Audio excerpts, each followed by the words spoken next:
বন্ধুরা মিলে রাস্তার পাশে খোলা মাঠে ক্রিকেট খেলছিলাম। তখন বিজয় বলল, সৌরভ, তুই তো দেখি ব্যাটিং করতে পারিস না, তুই বোলিং কর। আসলে সত্যি আমি তেমন ব্যাটিং করতে পারি না, তবুও বললাম, আরেকটা বল কর, এটাই লাস্ট চান্স। ওকে, আশিক বল কর। দেখ, এবার আশিকের বলে একটা ছক্কা মারবই। দেখা যাবে। আশিক বল মারলো, আমি চোখ বুজে দিলাম একটা শট। চোখ খুলে দেখি সবাই আমার দিকে চেয়ে আছে। আমি কিছু বুঝলাম না, তাই আশিককে জিজ্ঞাসা করলাম, কি রে, তোরা এইভাবে তাকিয়ে আছিস কেন? ভাই, আজকে তুই কি শট দিলি? আমার বল কেউ আজ পর্যন্ত টাচ করতে পারলো না, আর তুই ছক্কা মেরে দিলি। আসলে আজ পর্যন্ত আশিকের বলে কেউ 4 পর্যন্ত মারতে পারিনি। ভালো বোলিং করতে পারে আশিক, কিন্তু আজকে কিভাবে তার বল ছক্কা মারলাম নিজেও জানি না। ভাই, আমি নিজেও জানি না কিভাবে মারলাম তোর বল। চল বলটা নিয়ে আসি। বল কোথায় গিয়ে পড়েছে? ওই যে রাস্তার দিকে। চল। তারপর হাতে ক্রিকেট ব্যাটটা নিয়েই বল খুঁজতে গেলাম। রাস্তার দিকে গিয়ে দেখি একটা মেয়ে বলটা হাতে নিয়ে গাড়িতে হেলান দিয়ে দাঁড়িয়ে আছে। তারপর আমি আর আশিক মেয়েটার কাছে গেলাম, গিয়ে বললাম, এই যে ম্যাডাম, বলটা দেন। তাহলে এটা তোদের বল? জি, এটা আমাদের ক্রিকেট বল, এখন দেন। দিতে পারি, একটা শর্তে। কি সত্য? এই গাড়ির গ্লাস ভেঙে গেছে তোদের ক্রিকেট বলটা লেগে। এখন এটা ঠিক করে দিতে হবে, না হলে বল পাবে না। দেখুন, আমরা তো ছোট ছোট ছেলে, আমরা এত টাকা কোথায় পাবো? আর আমরা তো ইচ্ছে করে বলটা এদিকে মারিনি। হয়েছে, আর নাকামো করতে হবে না। এই নে বলটা, আর যেন রাস্তার পাশে এরকম খেলা করতে না দেখি। আমি বলটা হাতে নিয়ে বললাম, ধন্যবাদ। ঠিক আছে, আর এই এলাকার পুলিশ স্টেশনটা কোন দিকে? আমরা তো বললাম আমরা ইচ্ছে করে বলটা মারিনি। ভয় পাস না, আমি কিছু করব না। তাহলে থানায় কেন যাবেন? আমি ট্রান্সফার হয়ে নতুন এসেছি এখানে। তার মানে আপনি পুলিশ? সত্যি কথা বলবো, ছোটবেলা থেকে আমি পুলিশকে ভয় পাই। এখন বলো কোন দিকে থানা? সোজা গিয়ে ডান দিকে যাবেন, তারপর আবার সোজা যাবেন, পরে বাঁ দিকে গেলেই পেয়ে যাবেন আপনার থানা। এত ঘুরিয়ে পেঁচিয়ে রাস্তা আমি বুঝতে পারবো না, তার চেয়ে তুই আমার সাথে চল। আমি হুম আমি যেতে পারবো না, আমার কাজ আছে, অন্য কাউকে নিয়ে যান। গাড়িতে ওঠো। আশিক আমার কানের কাছে মুখ এনে বলল, ম্যাডামের সাথে যা, না হলে পরে আমরা এখানে আর খেলতে পারবো না। কানে কি ফিসফিস করছিস? তাড়াতাড়ি গাড়িতে উঠো। আমিও আর কিছু বললাম না, চুপ করে থাকাটাই বুদ্ধিমানের কাজ। পুলিশদের বিশ্বাস নেই, কি না কি করে তাদের কথা না শুনলে, তাই চুপচাপ গাড়িতে উঠে পড়লাম। গাড়ি আপন গতিতে চলেছে, আমি মেয়েটার পাশে চুপচাপ বসে আছি, কোনো কথাই বলছি না। আর মেয়েটা গাড়ি ড্রাইভিং করছে। নীরবতা ভেঙে মেয়েটা আমাকে জিজ্ঞেস করলো, এখনো আমাকে ভয় পাচ্ছিস? না, তাহলে চুপচাপ বসে আছিস কেন? এমনি। আচ্ছা, তোর নাম কি? সৌরভ। আর আপনার? মায়া। আচ্ছা, তুই কোন ইয়ারে? মাস্টার্স কমপ্লিট করেছি, এখন বাড়িতেই থাকি। তোর পরিবারে কে কে থাকে? মা, বাবা, বোন আর আমি। ও, এভাবে গল্প করতে করতে থানায় এসে পৌঁছালাম।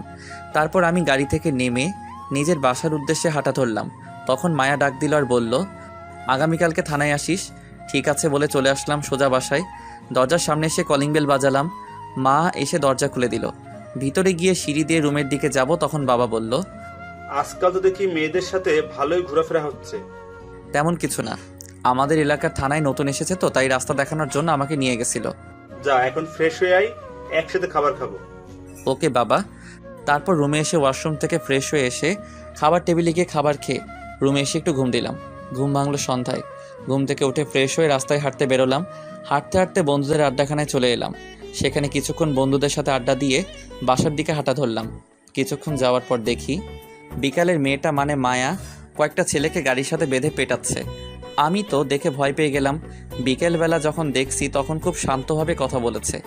আমি মনে করেছিলাম মেয়েটা শান্তশিষ্ট, এখন তো দেখি তার উল্টো। আজকে মাত্র এই থানায় নতুন এলো আর আজকেই পেটানো শুরু করে দিয়েছে।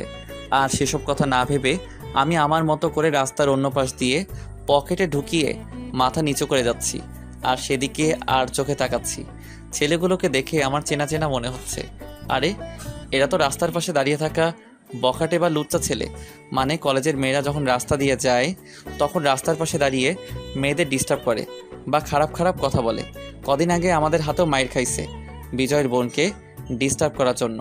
মনে হয় আজকেও এরকম করেছিল, তাই উত্তম মধ্যম দিচ্ছে। একসময় চোখ পড়ল মেয়েটার উপর, মানে মায়ার দিকে। বাব্বা, মেয়েটার কি শক্তি! একজন পুরুষের শক্তির সমান হবে। ছেলেগুলোকে এমনভাবে পেটাচ্ছে মনে হচ্ছে হসপিটালে যাওয়া ছাড়া উপায় নেই। আর ছেলেগুলো ব্যথায় ছুটে বলছে, ম্যাডাম জীবনে আর এরকম কাজ করব না, এবারের মতো ক্ষমা করে দেন। এবারের মতো ক্ষমা করে দিব, কিন্তু এই এলাকায় যেন আর না দেখি। মায়া একজন কনস্টেবলকে ডেকে বলল, এদেরকে হসপিটালে নিয়ে যাও। তারপর কনস্টেবল ছেলেদের হাতে পায়ে বাঁধা রশি খুলে গাড়িতে উঠিয়ে হসপিটালে নিয়ে চলে গেল। এতক্ষণ দাঁড়িয়েছিলাম, যখন হাঁটা দিব কি জানি কি মনে করে মায়া এদিকে তাকালো আর আমাকে দেখতে পেয়ে ডাক দিল, এই তুই সৌরভ না? এদিকে আয়। আমি মায়ার কথা শুনে ভয় পেয়ে যেই দৌড় দিতে যাব, কিছু একটার সাথে বাড়ি খেয়ে মাটিতে পড়ে গেলাম। যখন উঠতে যাব তখন চোখে সর্ষে ফুল দেখছি, পরে আর কিছু মনে নাই। যখন আমার জ্ঞান ফিরল তখন নিজেকে একটা রুমের মধ্যে আবিষ্কার করলাম। আমি উঠতে চেষ্টা করছি কিন্তু পারছি না, মাথাটা কেমন যেন ভার ভার লাগছে। তবুও কোনো মতে উঠে বসলাম। কপালে হাত বুলিয়ে দেখি পুরো কপালে ব্যান্ডেজ লাগানো, গলাও শুকিয়ে যাচ্ছে। কোনো মতে দাঁড়িয়ে চৌকিটা ধরে অন্য পাশে টেবিলের উপর রাখা পানির জগটার কাছে গেলাম।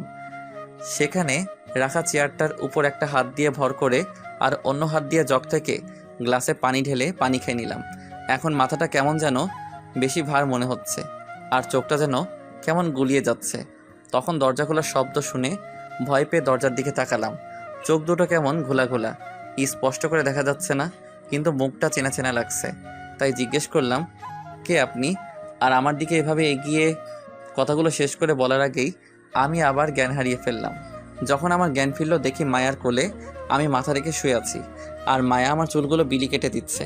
তা দেখে আমি ওঠার চেষ্টা করছি দেখে মায়া আমাকে বলল, উঠতে হবে না, শুয়ে থাক। তবুও আমি ওঠার চেষ্টা করছি আর মায়াকে বললাম, মায়া ম্যাডাম আমি বাড়িতে যাব। বলছি না চুপচাপ শুয়ে থাক। আমার জন্য মা বাবা বোনরা চিন্তা করবে, আমাকে এখন যেতে হবে। তোর কোথাও যেতে হবে না, আর আমি তোর ফোন বাড়িতে জানিয়ে দিয়েছি। কি বলেছেন? বলেছি তুই আজকে একজন ফ্রেন্ডের বাসায় থেকে যাবি। ও, মনে মনে ভাবছি মেয়েটার বুদ্ধি আছে, এখানে যে আছি সেটা বলেনি। কি ভাবছিস? কিছু না। তুই চুপচাপ শুয়ে থাক, আমি তোর জন্য খাবার নিয়ে আসছি। মায়া আমাকে তার কোল থেকে তুলে একটা বালিশ টেনে বালিশের উপর আমার মাথাটা রেখে সে উঠে চলে গেল। কিছুক্ষণ পর প্লেটে খাবার নিয়ে এসে আমার পাশে বসে প্লেটটা টেবিলে রেখে আমাকে বলল, উঠো। আমি মায়ার কাঁধে হাত দিয়ে কোনো মতে শোয়া থেকে উঠে বসলাম। তারপর আমি মায়াকে বললাম, একটু পানি দিবেন? পানি দিয়ে তুই কি করবি? হাত ধোবো। তোর হাত ধুতে হবে না, আমি খাইয়ে দিচ্ছি। নিজের হাত ধুয়ে প্লেটটা হাতে নিতে নিতে, আমি নিজেই খেতে পারবো, আপনি গিয়ে খেয়ে নিন। চুপচাপ খেয়ে নে, আর আমি এখন তোর সাথেই খাবো। আমি আর কিছু বললাম না। মায়া আমার মুখে খাবার তুলে দিচ্ছে আর আমি খাচ্ছি, আর সাথে মায়াও খাচ্ছে। আমি মায়ার দিকে তাকিয়ে দেখি তার চুলগুলো সামনের দিকে চলে আসছে, হাত দিয়ে সরাতেও পারছে না। এক হাতে আমাকে খাবার খাওয়াচ্ছে আর অন্য হাতে প্লেট ধরে আছে। তাই আমি তার চুল কানে গুঁজে দিচ্ছি। তা দেখে মায়া একটা মুচকি হাসি দিল। খাওয়া দাওয়া শেষ করে আমাকে ওষুধ খাইয়ে শুয়ে দিল। আমি শুয়ে শুয়ে ভাবছি, মেয়েটা বাইরে থেকে দেখতে কঠোর হলেও মনটা ভীষণ ভালো। এসব ভাবতে ভাবতেই কখন যে ঘুমিয়ে পড়লাম। সকালে মুখে কিছু সুরসুরিতে ঘুমটা ভেঙে গেল। চোখ খুলে দেখি মায়ার চুলগুলো বাতাসের কারণে আমার মুখের উপর পড়ছে, আর মায়া মনের সুখে আমার বুকে মাথা রেখে ঘুমাচ্ছে। আমার কিছুটা হলেও তার জন্য কষ্ট লাগলো, কারণ আমি যদি না থাকতাম তাহলে মেয়েটা আরামে তার সুন্দর বিছানায় শুতে পারতো। মাথা তুলে দেখি মাথা ব্যথা কিছু হলেও কমেছে। তাই আমি মায়াকে একপাশে সরিয়ে উঠে তাকে কোলে নিয়ে উঠিয়ে বিছানায় শুয়ে দিলাম, যেন এক রূপকথার পরই ঘুমিয়ে আছে। একদম বাচ্চার মতো লাগছে ঘুমন্ত অবস্থায় তাকে। অজান্তেই মায়ের কপালে একটা চুমু দিয়ে দিলাম। তারপর একটা কাগজে লিখলাম, সাহায্য করার জন্য ধন্যবাদ। কাগজটা টেবিলের উপর রেখে আমি চলে আসলাম। মায়ার বাসা থেকে বের হয়ে রাস্তা দিয়ে হাঁটছিলাম, তখন হঠাৎ মাথাটা ঝিমঝিম করে উঠল। প্রচণ্ড ব্যথা শুরু হয়ে গেল। এখন তো রিক্সাও পাওয়া যাবে না এই ভোর সকালে। তাই কোনো উপায় না পেয়ে আশিককে ফোন দিলাম। কিছুক্ষণ রিং হওয়ার পর আশিক ফোন তুলল। হ্যাঁ বল। একটা সমস্যায় পড়েছি, একটু তাড়াতাড়ি আয়। কি সমস্যা আর কোথায় তুই? আমি এই জায়গায় আছি। আমি আসছি, তুই 5 মিনিট অপেক্ষা কর। ফোন পকেটে রেখে দিয়ে সামনের একটা ইটের উপর বসে পড়লাম। মাথায় হাত দিয়ে খুব যন্ত্রণা করছে মাথাটা। কিছুক্ষণ অপেক্ষা করার পর আশিক বাইক নিয়ে হাজির। এসে জিজ্ঞাসা করলো, কি হয়েছে? আর তোর মাথায় ব্যান্ডেজ কেন? আগে আমাকে তোর বাসায় নিয়ে চল, তারপর তোকে সব বলছি। ওকে, আয় বাইকে উঠে পড়। আমি গিয়ে বাইকে উঠে পড়লাম। আশিক বাইক স্টার্ট দিল।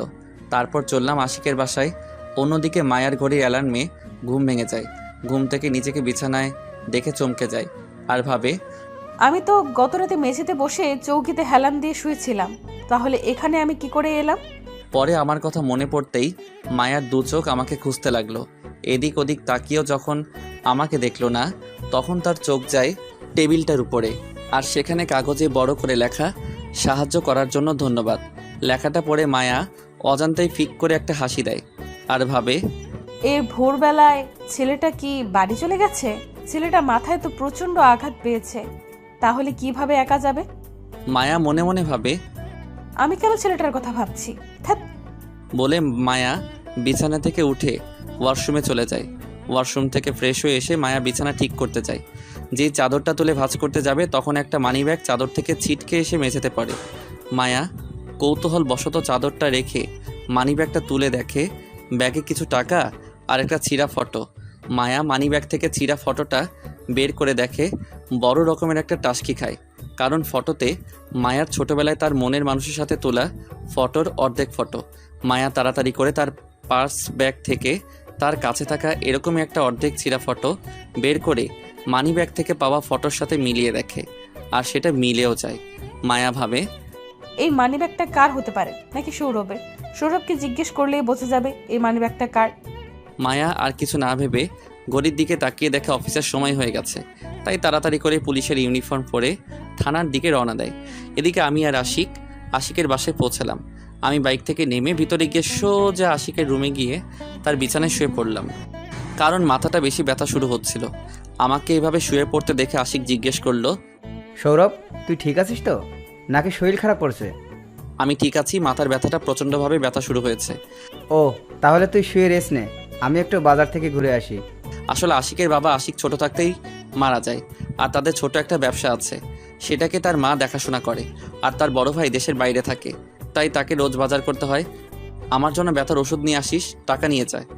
এই বলে আমি পকেটে হাত দিয়ে দেখি পকেটের মানিব্যাগটা নেই, মনে হয় কোথাও পড়ে গেছে, না হলে মায়ার বাড়িতে ফেলে এসে পড়েছি। তাই আশিককে বললাম, দোস্ত, মানিব্যাগটা আনতে ভুলে গেছি, তুই একটু তোর টাকা দিয়ে কষ্ট করে ওষুধ এনে দে, আমি পরে তোর টাকা দিয়ে দিব। আরে আমি তো তোর জন্য ওষুধ আনতে যাচ্ছি, আর সেই সাথে বাজারটাও করে আসবো। ধন্যবাদ দোস্ত। ঠিক আছে, ফ্রেশ হয়ে নাস্তা খেয়ে নিস, টেবিলে রাখা আছে। ওকে। আশিক বাজারে চলে গেল। আমি আরও কিছুক্ষণ শুয়ে থাকলাম। যখন মাথার ব্যথাটা একটু কমলো, উঠে ওয়াশরুমে গিয়ে ফ্রেশ হয়ে এসে টেবিলে রাখা নাস্তাটা থেকে হালকা কিছু খেয়ে নিলাম।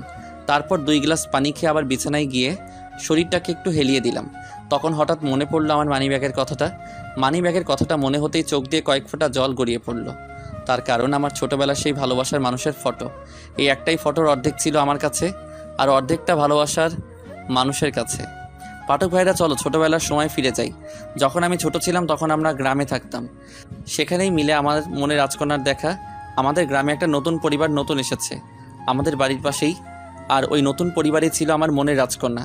তখন আমার বয়স 6 কি 7 হবে, আর আমার মনের রাজকন্যাটার 5 কি 6 বছর হবে। পাশের বাড়ির মেয়েটা প্রায় আমার সাথে খেলতে আসতো। মেয়েটা হঠাৎ একদিন এসে আমাকে বলে, আমি I love you. I love you too. তখন কি আর আই লাভ ইউ মানে বুঝতাম, তাই আমিও বলে দিয়েছিলাম। একদিন তো দুজন এক হয়ে একটা মেলা দেখতে চলে গিয়েছিলাম। জমানো টাকাটা নিয়ে সেখানে একজন কাকুকে দুজন হয়ে বললাম, কাকু কাকু, আমাদেরও ছবি তুলে দিবে? কেন নয়, তোমাদের মতো ছোট ছোট ছেলে মেয়েদের ছবি তুলতে আমার ভালোই লাগে। তাহলে ছবি তুলে আমাদেরকে একটা ছবি দিয়ে দিবে? তাহলে চলো আমার সাথে আমার দোকানে। তারপরে কাকুর সাথে কাকুর দোকানে গিয়ে ছবি তুলে কাকু আমাদেরকে একটা ছবি দিয়ে দিল খামে ভরে। সেটা নিয়ে আমরা খেলতে খেলতে আবার বাড়িতে চলে আসি, আর ছবিটা আমার কাছেই আমি রাখলাম। একদিন শহর থেকে খবর আসলো নানু মারা গেছে, সবাই যাওয়ার জন্য তৈরি হচ্ছে। তখন আমি মাকে জিজ্ঞাসা করলাম, মা মা মা আমরা কি এখানে আর থাকবো না? দেখ বাবা, আমাদেরকে এখন থেকে শহরে থাকতে হবে, কারণ তোমার নানি যে সেখানে একা হয়ে যাবে, তাই আমরা সেখানেই তোমার নানির সাথে থাকবো। তোমরা চলে যাও, আমি সেখানে যাব না। দেখ বাবা, এরকম করে না, তাছাড়া এখানে আমরা মাঝে মাঝে বেড়াতে আসবো। তাহলে আমি যাব। এই তো আমার ছেলে। তারপর আমি আমার আর তার ছবিটা নিয়ে তার বাড়িতে গেলাম। দেখি সে তাদের বাগানে খেলছিল। আমি তার কাছে গিয়ে বললাম, আমরা চলে যাচ্ছি, আর এখানে আসবো না। তখন সে কান্না করে বলে, সেখানে গেলে আমাকে ভুলে যাবে না তো? তার জন্য এই ছবির অর্ধেক তুমি রাখো আর অর্ধেক আমার কাছে থাকবে। তারপর ছবিটা ছিঁড়ে আমার ছবিটা তার কাছে আর তার ছবিটা আমার কাছে রাখলো। যখন আমরা শহরে চলে যাচ্ছিলাম তখন সে খুব কান্না করেছিল, আমিও করেছিলাম। যখন আমি বড় হতে লাগলাম বুঝতে পারতে লাগলাম তাকে আমি ভালোবেসে ফেলেছি। পরে যখন আমি বড় হয়ে তাকে নিতে গ্রামে আসলাম, এসে শুনি তারা নাকি এখান থেকে চলে গেছে। সেদিন আমি খুব কেঁদেছিলাম তার জন্য। তারপর থেকে আমি তার ছবি নিয়ে বেঁচে আছি। যাক, এখন বর্তমানে আসি। শুয়ে শুয়ে ছবিটার কথা ভাবছি আর চোখের জল ফেলছি। ছবিটা আমি হারিয়ে ফেললাম না তো? তখন মনে পড়ল মায়ার কথা। সেখানে মনে ছবিটা পড়েছে। আমাকে সেখানে তাড়াতাড়ি যেতে হবে। যেই উঠে দরজা খুলে সামনে তাকিয়ে আমি অবাক, কারণ দরজার সামনে মায়া দাঁড়িয়ে আছে আর মায়ার পিছনে দেখি আশিক দাঁড়িয়ে আছে। আমি মায়াকে জিজ্ঞেস করলাম, ম্যাডাম আপনি এখানে? তুই চলে আসবি কেন এত সকালে? আর আমাকে বলার প্রয়োজন মনে করলি না? আপনি ঘুমাচ্ছিলেন তাই আর ডাকিনি। তুই দরজায় দাঁড়িয়ে আছিস কেন? ভেতরে যেতে দিবি না? ও, আমি তো ভুলেই গেছিলাম। মায়া রুমের ভিতরে গিয়ে একটা চেয়ারে বসে আর আমি আশিককে গিয়ে আস্তে করে জিজ্ঞেস করি, কোথা থেকে নিয়ে আসলি? বাজারে দেখা হয়েছিল আর আমাকে জিজ্ঞেস করে সৌরভ কোথায়, দেখেছি কিনা। তাই আমি বললাম সৌরভ তো আমাদের বাড়িতেই আছে। তারপর তো আমার সাথেই এলো। ও, ওখানে কি ফিসফিস করছিস তোরা? কিছু না। তাহলে এদিকে আয়। তখন আশিক বলল, তোরা গল্প কর, আমি বাজারগুলো দিয়ে আসি। বাজার থেকে সোজা রুমে এসেছিল তাই। এই বলে আশিক নিচে চলে গেল। আমি বিছানায় গিয়ে বসলাম। তখন মায়া জিজ্ঞাসা করলো, ওষুধ খেয়েছিস? না। মাথা ব্যথা কি কমেছে? কিছুটা কমেছে। এই নে, ওষুধগুলো খেয়ে নে। মিথ্যে বললাম, অথচ ব্যথা এখনো আছে। তার পার্শ্ব ব্যাগ থেকে কিছু ট্যাবলেট বের করে আমার হাতে দিতে দিতে আমিও কিছু বললাম না, কারণ মাথা ব্যথাটা বেড়েই চলেছে। তাই ট্যাবলেটগুলো নিয়ে খেয়ে নিলাম। তারপর মায়াকে বললাম, ধন্যবাদ কিসের জন্য? এত কিছু সাহায্য করার জন্য। আর এই নাও মানি ব্যাগ। পার্স থেকে বের করে আমার হাতে দিয়ে, কোথায় পেলেন এটা? আমার বাড়িতে তোর পকেট থেকে পড়ে গিয়েছিল মনে হয়, তাই দিতে এলাম। জানেন, এই মানি ব্যাগটাই আমি খুঁজতে যাচ্ছিলাম। আপনারা তার আগে চলে এলেন। তা কি আছে এই মানি ব্যাগে যে এই হারিয়ে যাওয়া ব্যাগটা খুঁজেছিস? আমার ছোটবেলার ভালোবাসা এই মানি ব্যাগে। আমার মনে রাজকন্যার ছবি আছে, কিন্তু সে ছোটবেলায় হারিয়ে গিয়েছে। তাই তার এই ছবিটা নিয়েই বেঁচে আছি। আমি তো তোমার মনের রাজকন্যা। কিছু বললেন? কিছু না। তাহলে এখন আমি যাই, থানায় যেতে হবে তো। আর তোর নাম্বারটা দে। ফোন নাম্বার দিয়ে কি করবেন? রাতে ফোন দিব। ও, এই নেন 0194। তারপর মায়া চলে গেল আর আমি একটু ঘুমানোর চেষ্টা করছি। কি করব, মাথা ব্যথায় ঘুমিয়ে আসছে না। কিছুক্ষণ পর আশিক রুমে এলো আর বলল, আঙ্কেল আন্টি ফোন করেছিল। কি বলেছি পরে? বলেছি সৌরভ আমার বাসায় আছে আর বিকেলে বাড়ি চলে যাবে। খুব ভালো করেছিস। আর মেয়েটা কেন এসেছিল? আমি তারপর আশিককে শুরু থেকে শেষ পর্যন্ত বললাম। এসব শুনে আশিক আমার দিকে হা করে তাকিয়ে আছে। এইভাবে তাকিয়ে থাকিস না, মুখে মাছি ঢুকে যাবে। এসব কিছু হয়ে গেল আর আমাকে কিছু বললি না? সময় পাইনি। এখন একটু রেস্ট নে, বিকেলে চলে যাবি না। আচ্ছা। তারপর আমি ওষুধ খেয়ে শুয়ে পড়লাম। ঘুম ভাঙলো আশিকের ডাকে। সৌরভ, এই সৌরভ, উঠে পড়, অনেক বেলা হলো, খাবার খেয়ে নে। আমি উঠে ফ্রেশ হয়ে খাবার খেয়ে নিলাম। মাথাটার ব্যথা কমে গেছে এখন। তাই আশিককে বললাম, দোস্ত তুই না থাকলে কি যে হতো। থ্যাঙ্কস দোস্ত। কমেছে মাথা ব্যথাটা? কমে গেছে দোস্ত। এখন বাড়ি চলে যাই, পরে আবার মা বাবারা আমার জন্য চিন্তা করবে। চল, আমি তোকে বাইকে করে বাসায় দিয়ে আসি। ঠিক আছে। তারপর আমি আশিকের সাথে বাইকে করে বাসায় চলে এলাম। আমি বাইক থেকে নেমে আশিককে বললাম, ভিতরে আয়, চা খেয়ে যাবি? না দোস্ত, আজকে থাক, অন্য একদিন আসবো, তুই এখন রেস্ট নে। এই বলে আশিক চলে গেল। বাসার দরজার কাছে গিয়ে কলিং বেল বাজালাম। মা এসে দরজা খুলে দিল আর আমাকে দেখে জিজ্ঞেস করলো, তোর মাথায় কি হয়েছে? ব্যান্ডেজ কেন? তেমন কিছু না, ওই একটু পড়ে গিয়ে কেটে গেছে। দেখে চলতে পারিস না? আয় ভেতরে আয়। আমি ভিতরে গিয়ে ওয়াশরুম থেকে ফ্রেশ হয়ে নিলাম। তারপর রুমে গিয়ে বিছানায় শরীরটা একটু এলিয়ে দিলাম আর হাতে ফোনটা নিয়ে একটু ফেসবুকে ঢুকলাম। অনেক দিন ধরে ফেসবুকে ঢোকা হয় নাই। নোটিফিকেশন চেক করছিলাম, তখন দেখি আমার ছবিতে কেউ কমেন্ট করেছে। আইডির নাম ছোটবেলার ভালোবাসা। কমেন্ট বক্সে ঢুকে দেখি ওই আইডি থেকে লিখেছে সো সুইট জানু। আমি তো দেখে অবাক, এটা আবার কে হতে পারে যে আমাকে জানু বলছে। আইডির প্রোফাইল চেক করে দেখি আইডিটা কোনো মেয়ের আইডি। আমি রিপ্লাই দিলাম, কে আপনার জানো? আর আপনি কি আমাকে চিনেন নাকি? এটা লিখেই ফেসবুক থেকে বের হয়ে গেলাম। শুয়ে শুয়ে ছোটবেলার আমার মনের রাজকন্যার ছবিটা মানিব্যাগ থেকে বের করে দেখছিলাম। তখন মা আমার রুমে এসে বলল, খেতে আয়। আমি ছবিটা হাতে নিয়ে বললাম, মা আমি আশিকদের ওখানে খেয়ে এসেছি। ও, আরেকটা কথা, সন্ধ্যে একটু বাজারে যেতে পারবি? তুমি বাজারের লিস্টটা রেডি করে রেখো। ওকে। তারপর মা চলে গেল। আমি আবার আমার মনের রাজকন্যাটার ছবির দিকে তাকিয়ে ভাবছি, কোথায় হারিয়ে গেলে তুমি? তোমাকে আমি কিভাবে খুঁজবো? এসব ভাবতেই চোখ থেকে কয়েক ফোঁটা জল গড়িয়ে পড়ল। তখন পাশে থাকা ফোনটা বেজে উঠল। ফোনটা তুলে দেখে অচেনা নাম্বার, তাই রিসিভ করলাম না। বারবার কল করছে, তাই বাধ্য হয়ে কলটা রিসিভ করলাম। হ্যালো সৌরভ, জি, আপনি কে? আর আমাকে কিভাবে চেনেন? আমি মায়া। এবার চিনতে পারছিস? কেন ফোন করেছেন? কি করছিস এখন? শুয়ে আছি। আপনি? এখনো থানায় আছি। ভাত খেয়েছিস? আপনি? আর শোন, আগামীকাল সকালে থানায় আসিস। কেন? আমি কি কিছু করেছি? না, তোকে একটু দরকার আছে। ঠিক আছে। এই বলে ফোনটা কেটে দিলাম। তারপর হাতে থাকা ছবিটা আমার মানিব্যাগে রেখে বিছানা থেকে উঠে ফ্রেশ হয়ে ড্রয়িং রুমে গেলাম। দেখি মা একা বসে বসে টিভি দেখছে। আমি মাকে জিজ্ঞাসা করলাম, মা বাবা কোথাও গেছে নাকি? মনে হয় পাশের বাড়িতে গেছে কিছু বই আনার জন্য। ও, মা একটু খাবার বেড়ে দাও তো, খিদা লাগতেছে। তুই বস, আমি খাবার নিয়ে আসছি। মা বসা থেকে উঠে খাবার টেবিলে গিয়ে প্লেটে খাবার বেড়ে আনলো। আমার পাশে বসে আমার মুখের দিকে খাবার তুলে বলল, খেয়ে নে।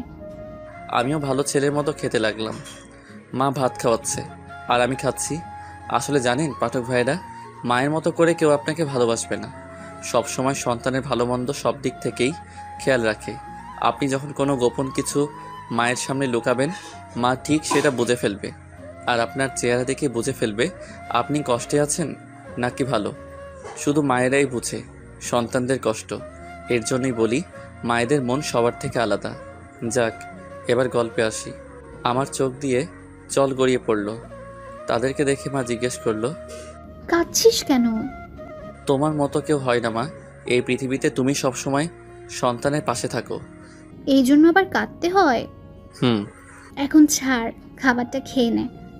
তারপর খাওয়া শেষ করে মাকে বললাম, দাও লিস্টটা, বাজারে যাব। মা বাজারের লিস্টটা ও টাকা দিল। সেটা নিয়ে আমি বাজারে গেলাম। বাজারে গিয়ে লিস্টে যা কিছু ছিল সব নিয়ে নিলাম। বাজার থেকে যখন ফিরছিলাম তখন পিছন থেকে কেউ ডাকছিল, তাই পিছনে ঘুরে দেখি দিয়া। একই সাথে কলেজে পড়েছিলাম, সেই থেকে আমাকে চিনে। দিয়া আমার কাছে এসে জিজ্ঞাসা করলো, কেমন আছিস সৌরভ? এই তো ভালোই, তুই? ভালো। কোথায় গিয়েছিলি, বাজারে নাকি? তোর অবস্থা কি? কোনো চাকরি টাকরি পেয়েছিস? না, এখনো পাইনি। তুই? না, চলো হাঁটতে হাঁটতে কথা বলি। চল। তারপর দুজন গল্প করতে করতে হাঁটছি। কিছু দূর যাওয়ার পর সামনে তাকিয়ে দেখি মায়া জিপ গাড়ি নিয়ে দাঁড়িয়ে আছে। তাকে দেখে আমি তো ভয় শেষ।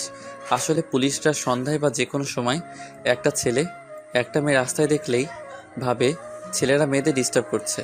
আমি দিয়াকে বললাম, তাহলে আজ যাই, পরে আবার দেখা হলে জমি আড্ডা দিব। এখন তাড়াতাড়ি যেতে হবে, মা আমার জন্য অপেক্ষা করছে, মনে হয় রান্না করার জন্য। ঠিক আছে, বাই, আবার দেখা হবে। দিয়ার কাছ থেকে বিদায় নিয়ে বাড়ির উদ্দেশ্যে রওনা দিলাম। এদিক ওদিক না তাকিয়ে সোজা হাঁটা শুরু করলাম, মাথা নিচু করে। কিছু দূর যাওয়ার পর কিছু একটার সাথে ধাক্কা খেলাম। মাথা তুলে সামনে তাকিয়ে অবাক, সামনে মায়া দাঁড়িয়ে আছে। মনে হয় মায়ার সাথে ধাক্কা খেয়েছি। মায়া আমার দিকে রাগী চোখে তাকিয়ে আছে। সেটা দেখে আমি আরও ভয় পেয়ে গেলাম, কারণ যেভাবে তাকিয়ে আছে যেন কাঁচাই চিবিয়ে খেয়ে ফেলবে। তখন আমি সরি বলে পাশ কাটিয়ে আসছিলাম, তখন মায়া আমার হাতটা ধরে ফেলল। আমি তো ভয় শেষ, কি না কি করে। পুলিশদেরকে আমার একদম বিশ্বাস নেই। তখন মায়া জিজ্ঞেস করলো, মেয়েটা কে? তখন আমি বললাম, আমার কলেজ লাইফের ফ্রেন্ড। ও, আর একটা কথা বলি, মনে রেখো, আর কোনো মেয়ের সাথে কথা বলতে যেন না দেখি। কেন? মেয়েদের সাথে কথা বললে কি হবে? আর তাছাড়া আপনিও তো একটা মেয়ে।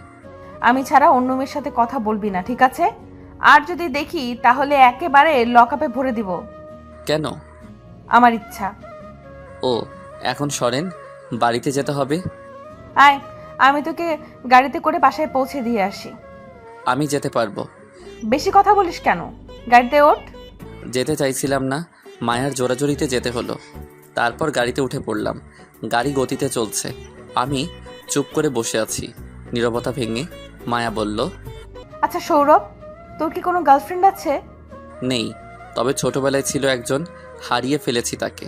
তাই আর এই প্রেম ভালোবাসায় জড়াইনি। কেন? কারণ সে যদি আবার ফিরে আসে, যদি সে ফিরে না আসে? তাহলে এইভাবেই একা কাটিয়ে দিব বাকিটা জীবন। আর আমার বিশ্বাস সে ফিরে আসবে। ও, গাড়ি থামান, বাসায় এসে গেছি। আসলে কখন যে বাসার সামনে চলে আসলাম নিজেই বুঝিনি। এটা তোদের বাসা? চলেন, চা খেয়ে যাবেন। না, আজকে থাক, পরে একদিন আসবো। এই বলে আমি বাসার ভিতরে চলে যাচ্ছিলাম, তখন আবার মায়া ডাক দিয়ে বলল, আগামীকাল রেডি থেকে ঘুরতে যাব। ঠিক আছে। তারপর আমি ভিতরে চলে গেলাম, গিয়ে মায়ের কাছে বাজারটা দিয়ে ওয়াশরুমে গিয়ে ফ্রেশ হয়ে নিলাম। রুমে এসে ফোন হাতে নিয়ে একটু ফেসবুকে ঢুকলাম। কিছুক্ষণ নিউজ ফিডে স্ট্যাটাস দেখার পর একটা মেসেজ আসলো ছোটবেলার ভালোবাসা নামের আইডি থেকে। আমি মেসেজটা চেক করে দেখি, লিখেছে, কি করছো জান? মেসেজটা পড়ে তো আমি অবাক, কারণ এসব মেসেজ তো আমাকে কেউ দিবে না। তাই আমি রিপ্লাই দিলাম, কে আপনি, আর আমাকে জান টান এসব কি বলছেন? তখন আবার মেসেজ আসলো, রিপ্লাই দিল, তুমি আমার জান, বুঝলে? আর আমাকে তুমি চিনবা না, বুঝছো? আমি মেসেজটা সিন করে আর রিপ্লাই দিলাম না। রিপ্লাই দিলেই যত জান টান, বাবু সোনা, তামা, লোহা ইত্যাদি বলবে, তার চেয়ে বরং রিপ্লাই না দিলেই ভালো। তারপর ফেসবুক থেকে বের হলাম, কিছুই ভালো লাগছে না। যা বিজয়কে ফোন দিয়ে দেখি। বিজয়কে ফোন দিলাম, রিং হওয়ার কিছুক্ষণ পর রিসিভ করলো। কি করছিস? এই তো এখন মাত্র খাবার খেয়ে আসলাম। তুই কি করছিস? এই তো শুয়ে আছি। শোন, আগামীকালকে জনি মামার দোকানে চলে আসিস, কথা আছে। ঠিক আছে, আশিকদেরও বলে দিস। Okay, good night. To you. ফোনটা রেখে একটা রবীন্দ্রনাথের গল্পের বই পড়ছিলাম। মা এসে খাওয়ার জন্য ডেকে গেল। আমি বিছানা থেকে উঠে ডাইনিং টেবিলে গেলাম, দেখি আজকে পোলাও করেছে। আহা কি শান্তি, আজকে পেট ভরে খাবো। এই যে পাঠকরা, আমাকে পেটুক ভাববেন না, খেতে চাইলে চলে আসেন। ও, আপনারা তো আমার বাসার ঠিকানা জানেন না। ঠিক আছে, কোনো ব্যাপার না, এখন তো ডিজিটাল যুগ, আমি আপনাদের জন্য বিকাশে পাঠিয়ে দিব, কেমন?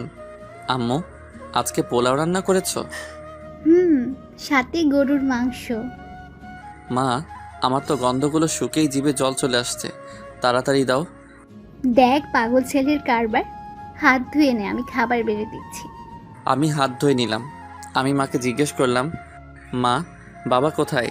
আজকে একসাথে খাবো।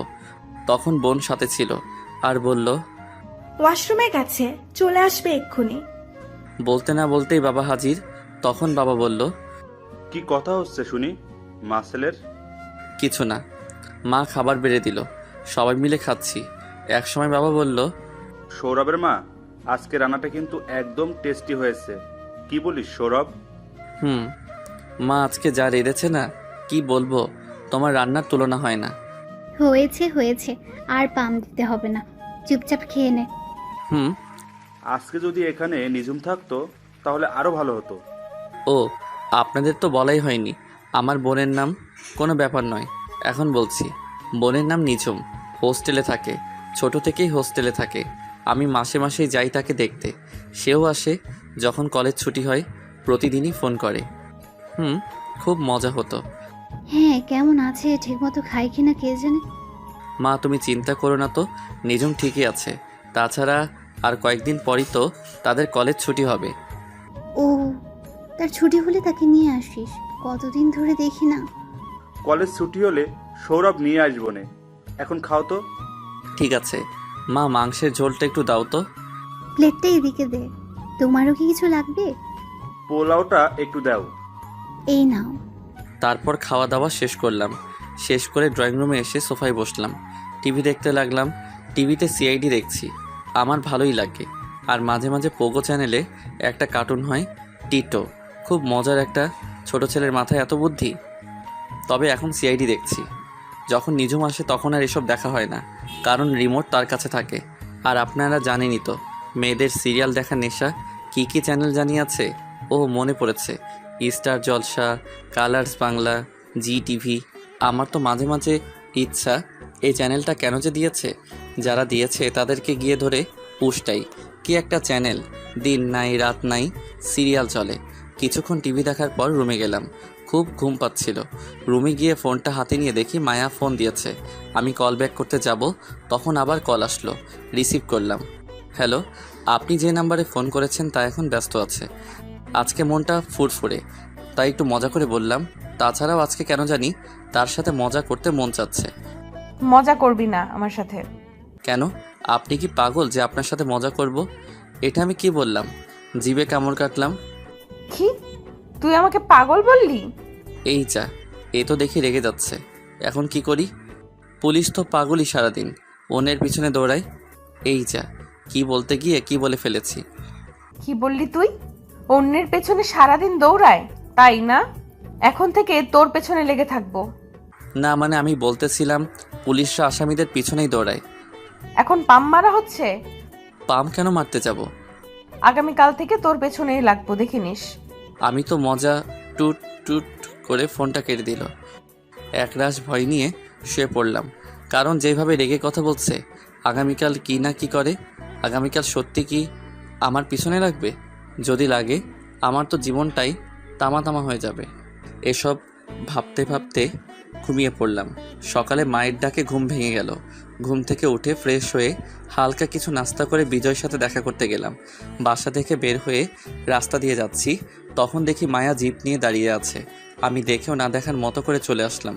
কিছু দূর যাওয়ার পর পিছনে তাকিয়ে দেখি মায়া জিপ নিয়ে আমার পিছনেই আসছে। মনে মনে ভাবছি, সত্যি মনে হয় আমার পিছনে লাগছে। গতকাল কেন যে ওই কথা বলতে গেলাম, শালা এখন নিজের কথাই নিজে ফেঁসে গেছি। আমি সেদিকে পাত্তা না দিয়ে আমার গন্তব্যের দিকে এগিয়ে চলছি। আমি বিজয়ের দেওয়া ঠিকানায় গেলাম। দেখি আশিকরাও এসেছে। আমি তাদের জিজ্ঞেস করলাম, কি কেন ডেকেছিস এখানে? না মানে তোদের একটু হেল্প দরকার, তাই তোদের এখানে ডেকেছি। কিসের জন্য হেল্প লাগবে তোর আবার? নাকি কোনো সমস্যায় পড়েছিস? না তেমন কিছু না, শুধু ওই আর কি। কি ওই করছিস, ভালো করে বল। না মানে আমি একটা মেয়েকে ভালোবাসি, কিন্তু মেয়েটা জানে না, তো তাকে কিভাবে আমার ভালোবাসার কথা বলবো। আরে মামা, তুই আবার কোন মেয়ে প্রেমে পড়লি? ওই যে আমাদের কলেজের প্রিন্সিপালের মেয়ে আছে না, সে। আরে তুই প্রিয়ার কথা বলছিস? হুম। আর কোনো মেয়ে পেলি না তুই? তাকেই তোর পছন্দ হলো? আসলে মেয়েটা আমাদের সাথেই পড়তো একই কলেজে। আর একটা বিষয়, মেয়েটা প্রিন্সিপালের মেয়ে। মেয়েটা খুব ভালো, কিন্তু ওই প্রিন্সিপালটাই যত খিটখিটে স্বভাবের, আর রাগীও বটে। একবার তো প্রিয়াকে কে যেন ডিস্টার্ব করেছিল। ছেলেটাকে একেবারে কলেজ থেকে বের করে দিয়েছে। ছেলেটা হাতে পায়ে ধরেও ছাড় পেল না। যাক, সেসব কথা পরে গল্পে আসি। মনে হয় বেচারা মরা শখ হয়েছে। এই বলে সবাই হেসে দিল। আমি বললাম, এই তোরা থাম, কিভাবে বিজয়কে হেল্প করা যায় চিন্তা কর। আমার কথা শুনে সবাই চুপ হয়ে গেল।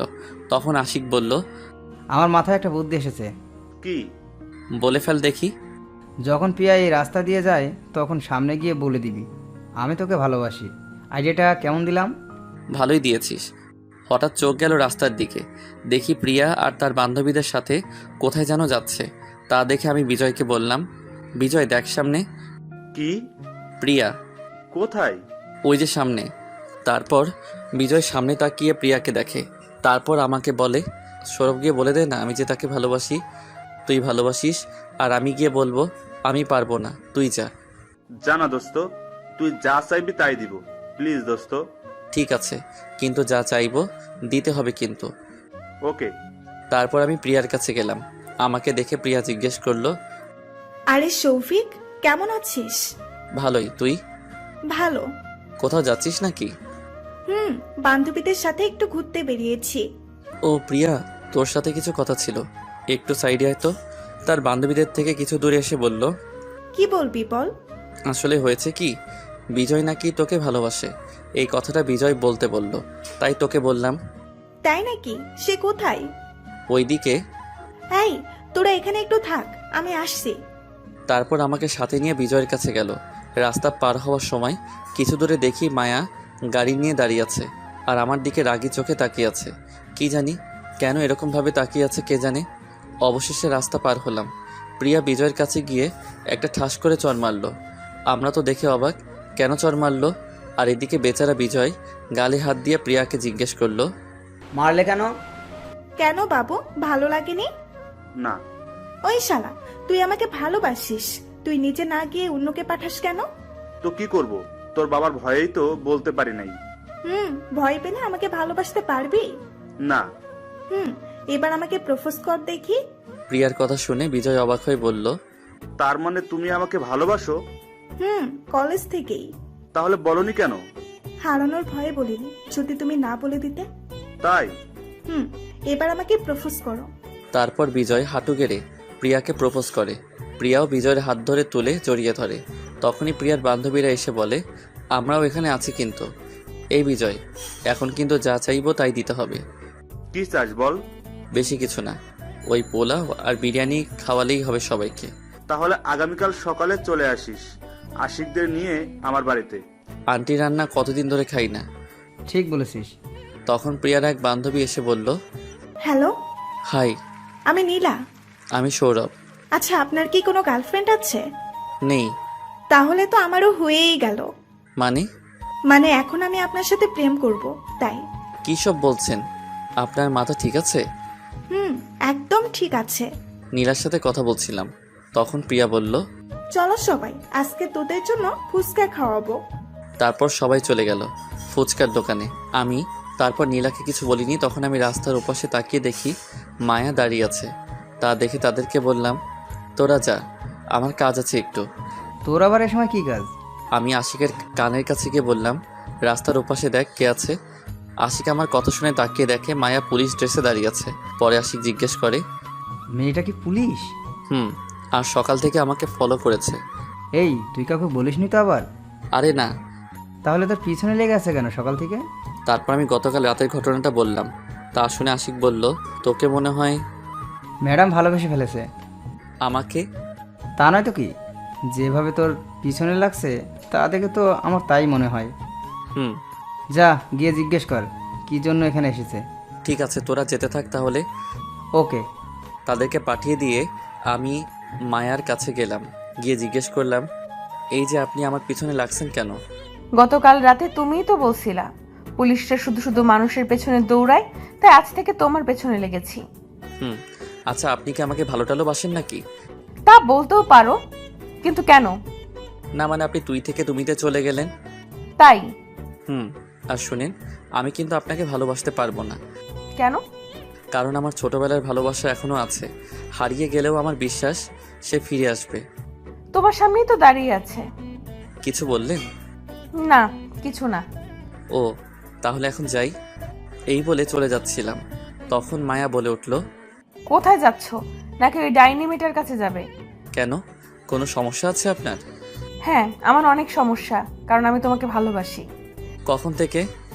যেদিন তুমি মাথায় আঘাত পেয়েছিলে সেদিন থেকেই। ও, তোমাকেও আমাকে ভালোবাসতে হবে। পারবো না। কি বললাম? কই কিছু না তো। এখন চলো। কোথায়? প্রেম করতে। আমি যাব না। তোমাকে যেতেই হবে। এই বলে আমাকে টেনে গাড়িতে উঠালো। আমি আর কিছু বললাম না। যেভাবে রেগে আছে এখন, মায়া গাড়ি চালাচ্ছে আর আমি চুপ করে বসে আছি। কিছু দূর যাওয়ার পর মায়া গাড়িটা পার্কের সামনে থামালো। মায়া গাড়ি থেকে নেমে বলল, নামো। আমিও চুপচাপ গাড়ি থেকে নেমে পড়লাম। তারপর দুজনে পার্কের ভিতরে গেলাম। পার্কের ভিতরে গিয়ে একটা বেঞ্চে বসলাম। চুপচাপ বসে আছি। আমি আশেপাশে তাকিয়ে দেখি একজন আরেকজনকে কিস করছে। তা দেখে আমি বুঝে গেলাম এটা প্রেম করার জায়গা। কিছুক্ষণ পর মায়া নরম সুরে বলল, সৌরভ, তুমি কি আমাকে সত্যিই ভালোবাসতে পারবে না? না। কেন? নাকি তোমার ছোটবেলার ভালোবাসাকে ভুলতে পারছো না? ধরে নাও তোমার ভালোবাসা এসে গেছে। মানে? আমি জানি তোমার ছোটবেলার ভালোবাসা কে, যার ছবি আজও তুমি মানি ব্যাগে নিয়ে ঘুরো। কি ঠিক বললাম তো? মায়ের কথা শুনে আমি অবাক হয়ে গেলাম, কারণ সে কিভাবে জানলো এসব বিষয়ে। তাই অবাক হয়ে মায়াকে জিজ্ঞাসা করলাম, আপনি এসব জানেন কিভাবে? তাছাড়া তোমার ছোটবেলার সবকিছুই আমি জানি। মানে তুমি ছোটবেলার একটা মেয়েকে খুব ভালোবাসো, তার জন্য এতদিন ধরে অপেক্ষা করছো। তা আপনি কি করে জানলেন? কারণ মেয়েটা আমার বাড়িতেই আছে। তাড়াতাড়ি চলেন, আসলে প্রিয় মানুষটাকে দেখতে মনটা খুবই ছটফট করছে। কোথায়? আপনার বাড়িতে। ও, চলো। তারপর মায়ের সাথে করে পার্ক থেকে মায়ের বাড়িতে চললাম। মায়ার বাড়িতে পৌঁছে আমি গাড়ি থেকে নেমে তাড়াতাড়ি মায়ার বাসার ভিতরে গেলাম। আমার এরকম করা দেখে মায়া জিজ্ঞাসা করলো, তুমি এমন করছো কেন? কারণ তাকে অনেকদিন পর দেখবো তো তাই। আর তর্স হয়েছে না। কোথায় সে? তোমার পাশেই তো দাঁড়িয়ে আছে। আমি মায়াকে আবার জিজ্ঞেস করলাম, কোথায় সে? আছে। তারপর মায়া তার ঘরের দরজা খুলে আর আমি ভিতরে গিয়ে কাউকে দেখতে না পেয়ে মায়াকে জিজ্ঞাসা করি, ঘরে তো কেউ নেই, কোথায় আছে সে?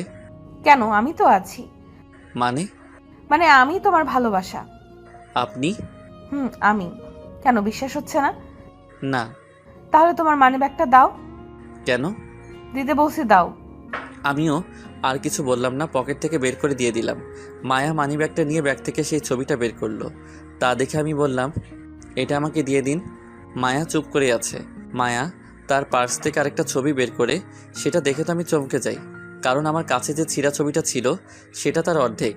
আমি মায়াকে জিজ্ঞাসা করলাম, এই ছবিটা আপনি কোথায় পেয়েছেন? ছোটবেলা থেকেই আমার কাছে ছিল।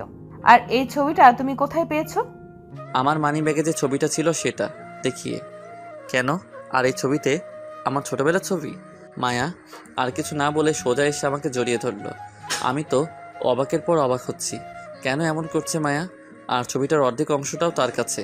তাহলে কি মায়া আমার? না, আর কিছু ভাবতে পারছি না। এদিকে মায়া আমাকে জড়িয়ে ধরে আছে। ছাড়াতে চেষ্টা করছি কিন্তু কোনো মতে ছাড়াতে পারছি না। মায়া বলছে, এরকম করছো কেন? জানো তোমার জন্য আমি কতটা অপেক্ষা করেছি। আর নয়। কী সব বলছেন? ঠিকই বলছি। আর তুমি মনে হয় আমাকে এখনো বিশ্বাস করতে পারছো না।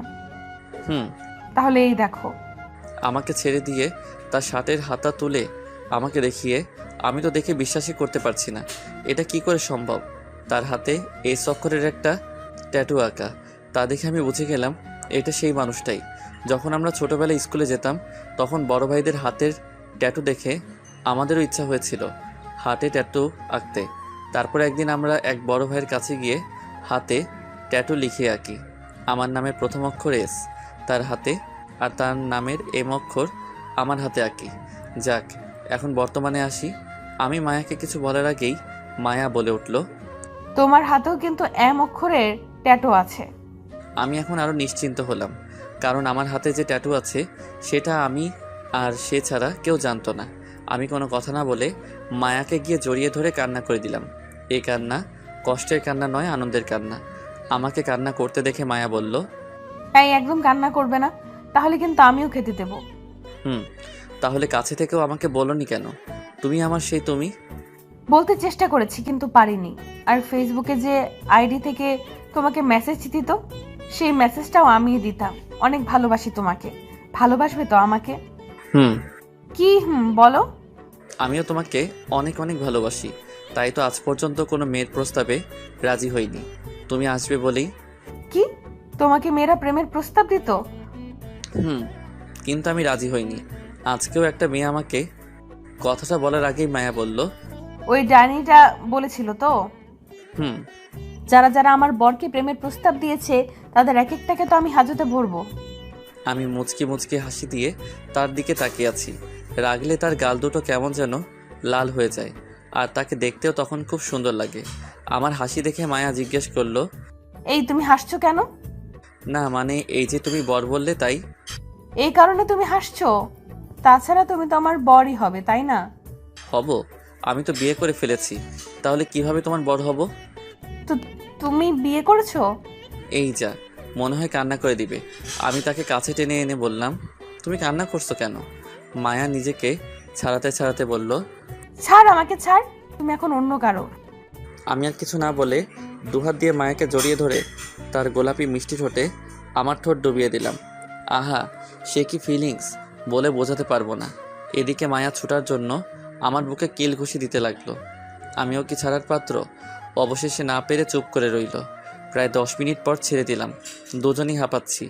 এক পর্যায়ে মায়া বলল, তুমি এটা কি করলে? কই কি করছি? তুমি আমাকে কিস করলে। হবু বউকে কিস করবো না তো কাকে করবো শুনি? কে তোমার বউ? আর তুমি তো বিয়ে করেছো, তোমার বউকে গিয়ে কিস করো, আমাকে করছো কেন? আমি তাকে শক্ত করে জড়িয়ে ধরে বললাম, আমি তো শুধু তোমাকে রাগানোর জন্য মিথ্যে বলেছিলাম, আর তুমি সেই সিরিয়াসভাবে নিলে। তোমাকে ছাড়া আমি কি কাউকে বিয়ে করতে পারি? আমাকে রাগাতে খুব ভালো লাগে, তাই না? তোমাকে রাখতে দেখলে খুব সুন্দর লাগে। তাই?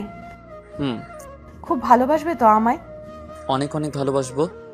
এভাবে আমাদের হারিয়ে যাওয়া প্রেম ফিরে এলো, আর আমাদের প্রেম শুরু হয়ে গেল 1 মাস পর। আজ আমার আর মায়ার বিয়ে। বিয়েটা পারিবারিকভাবেই হচ্ছে। দুই পরিবারের খুশিতেই আমাদের বিয়ে হচ্ছে। ছেলেপুলেরা দৌড়াদৌড়ি করছে। আমি বসে আছি আমার রুমে। সকাল থেকে মায়াকে দেখেনি, তাই তাকে দেখতে মনটা ছটফট করছে। কি করব বল, ভাবিরা তার কাছে যেতেই দেয় না।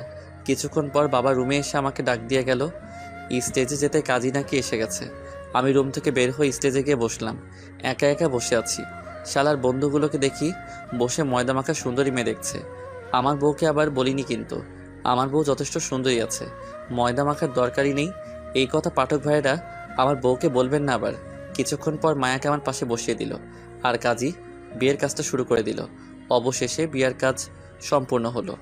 এখন প্রায় রাত 10টা বাজে, আর আমি বাথরুমের দরজার সামনে দাঁড়িয়ে আছি। আমাকে দরজার সামনে দাঁড়িয়ে থাকতে দেখে ভাবিরা জোর করে আমাকে রুমের ভিতরে ঢুকিয়ে দিয়ে দরজাটা বাইরে থেকে বন্ধ করে দিল। রুমের ভিতরে গিয়ে বিছানার কাছে গেলাম।